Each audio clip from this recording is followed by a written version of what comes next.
The Selfish Path to Romance. Download Chapter 1 for free at drkenner.com. Kathy, you have a problem with something that your son saw, a disturbing movie scene? Yeah, he saw a movie when he was over at a sleepover, and he claims that the couple was having sex. And ever since he saw this movie, which has been probably 2 to 3 weeks ago now, he apparently is having visions in his mind of like either his dad or myself having sex with somebody, and like it's always like a close friend of ours or something. Oh, that's embarrassing. Yeah, very. Yeah. So first, how old is he? He's 8 years old. The first thing that strikes me is how good that he's open with you.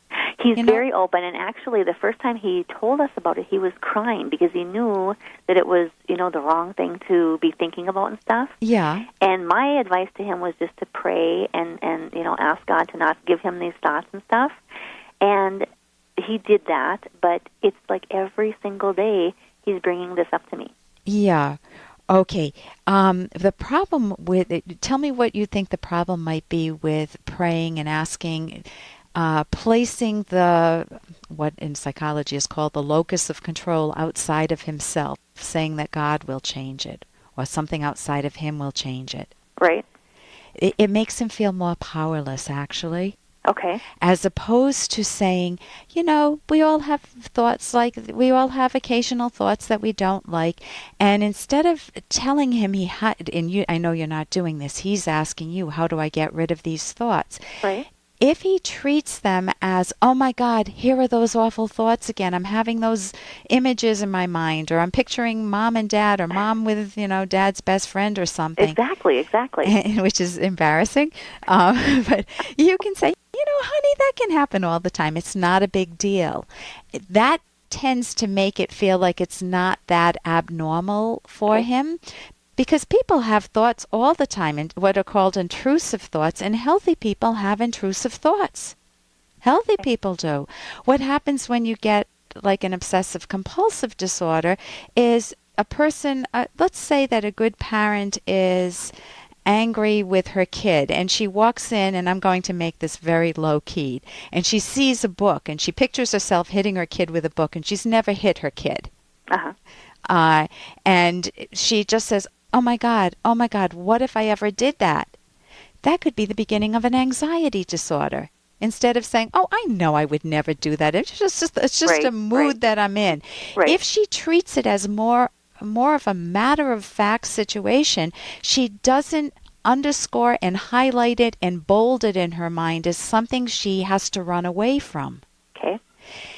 If, for example, let's say that when you tell your mind, don't think about X, and one of the examples that I use often is, don't think about, I think I heard this example once, a pink elephant, like Dumbo, floating in the air. Mm-hmm. So I don't want you to think about Dumbo at all for the next 10 seconds. So, okay, Kathy?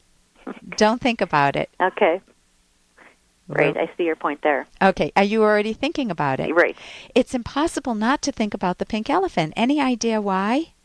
Hey, I got to interrupt this because we've got to pay some bills. 30 seconds, that's it. A very quick ad, and then Ellen will be back. Do you ever feel overlooked in your romantic relationships? Well, when it comes to love, sometimes it's good to be selfish. Find out why in the provocative book, The Selfish Path to Romance. Being selfish means valuing yourself, so your partner will value you. Discover the secrets to keeping yourself front and center in your relationship and building a romance that will last. Find The Selfish Path to Romance by Drs. Ellen Kenner and Edwin Locke on Amazon or at selfishromance.com. That's The Selfish Path to Romance on Amazon or selfishromance.com.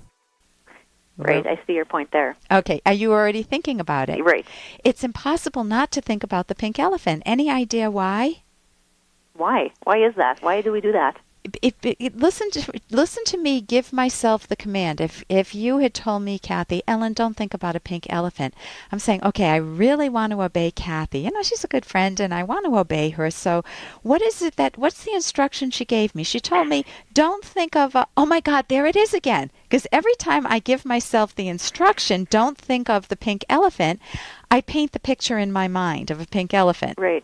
So a don't command, don't think of something, actually makes you think of it more, and then you don't know how to get rid of it. And praying won't help. Okay.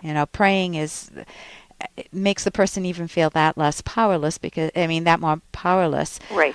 So the best thing to do is to just say, you've had some fleeting thoughts, and, I've had that too. I've had that happen, but I would give him a different type of example. For example, when I would give my kid an example of, when I was a kid, this is true. I saw dogs and cats, and I was afraid of them. I was a little tyke, and dogs can be bigger than me, Right. Mm-hmm. And I remember we didn't have dogs or cats in our household, and I remember having nightmares of dogs and cats chasing me. And I didn't know how to get rid of those nightmares. And I just had to not make a big deal about them, and then they started to fade. Occasionally I'd have them, but I'd say, okay, big deal. Right. It's not a big deal. And that may help him see that it's not a big problem. The fact that it's sexual makes it real heightened. I know. There's a second issue, which is that I was a stickler with my kids. I did not want them to see things that gave them the wrong view of the world before they were ready to cope with it. Right. And when they were really young, I thought it was very important for them to watch the news. I wanted educated kids. And I turned on the news, and what do you see at the beginning of every news broadcast? Yes, terrible things, exactly. Yeah, car accident, how many people killed, or something blows up, or a fire. And I thought, what am I introducing them to? There's so much good news in the world, but in the news business they have, if it bleeds, it leads. The lead story is going to be the bloodiest story. Right. So I stopped showing my kids the news. Right. And with movies, I would show them really good movies, but my husband and I would go through and we'd cut out the violent scenes. I would cut out the sexual scenes until they got a little older, and then I cut out the bad sexual scenes. But if there was a very nice romantic one as they were getting older, hugging and kissing, maybe Right. not explicit sex, but I wanted them to see examples of good parents having people having good relationships. Sure. Mm-hmm. So I was selective, and my daughter even remembers at a Girl Scout function where I came in front of the TV with a big sheet and covered the scenes I didn't want the kids to see. And she just remembers this scene. It was a cute movie, but I remember it had a couple of scenes in it that were they just had a bad guy in it, and so I went in and covered it. So I would find out who the parents are. I would call and ask, do you know what they saw? What movie? Well, he told me it was the movie Failure to Launch. Okay, I never saw it. I haven't seen it either, but and really, I don't think he knows what sex is. I think he's told me that he thinks that it's a couple laying down in bed and kissing a lot. Oh, that's sweet. And I hope it was a good scene. As a parent, as much as painful as it might be, I would want to see the movie that tortured my kid in private without letting him, Right. just privately with your hubby maybe too, so you can get his context. Because it may have been nothing bad that he saw, Right. or it may have Well, been... that's what I'm thinking. Yeah. I don't think it's a dirty movie or anything. Wonderful. I just think... Then you can help him put it in context. And if all he pictures is you hugging one of your husband's buddy, just say, oh yeah, we like each other. Then it's Right. a light touch. It's not explicit sex. When they get older, there are books by Peter Mayle, Mayle. I think they're on my website, drkenner.com, which talks about sex, and it's done in a very tasteful way. Is it a book, did you say? Yeah, they're the kids' books. But when he gets to about the puberty age, those are good books to introduce kids to sex. But you want to read it first to make sure you're at home with them. Right. And you want to find the right age to And that introduce was it Dr. to. Peter Mayle, Mayle? I don't think it's Dr. Peter, Mayle. Right, but it's on my website, too. I'm Okay, pretty and sure. that's for more puberty age. Yeah. Thank Okay. you so much for your call. Yes, thank you very much. Oh, Dr. you're Kenner. welcome. And here's a little more from Dr. Kenner. Why don't you stop drinking? Anybody can be a drunk. Anybody can be a non-drunk. It takes a special talent to be a drunk. It takes endurance. Endurance is more important than truth. And notice that if you're an alcoholic, you train yourself to lie to yourself. You come up with all these rationalizations about why it's fine. You can hold your alcohol. It's not a problem for you. It may be for other people. And besides, it's none of their business, and you deserve to have some good things in life. All of those have names that psychologists give them. They're either called rationalizations, which are lies to yourself, or permission-giving beliefs. They're lies that you say to yourself, beliefs that you hold on to despite the evidence, in order to continue your bad behavior, your destructive path.